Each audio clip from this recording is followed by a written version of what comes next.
Hello guys, দেখো আপনারা এই যে বাংলাদেশের যে মন্দিরটা নিয়ে যে এরা এত চিল্লাচ্ছে,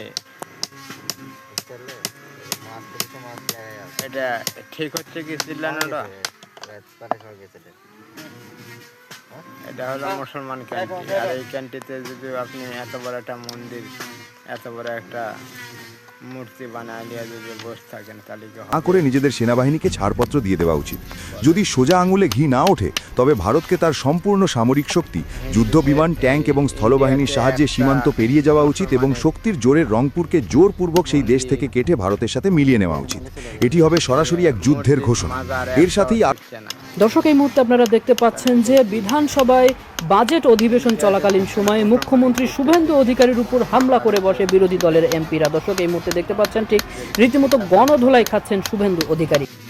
মোদির বিশ্বগুরু ভারতে আজ মুসলমানদের ইবাদতগাহ এবং হাজার বছরের ইতিহাস চরম অস্তিত্ব সংকটে। উন্নয়নের খোঁড়া অজুহাতে মাত্র ৪৫ দিনে ২৩টি মসজিদ ও দরগা গুড়িয়ে দিয়ে যে পৈশাচিক। ভিডিওটা ভালো লাগলে লাইক করে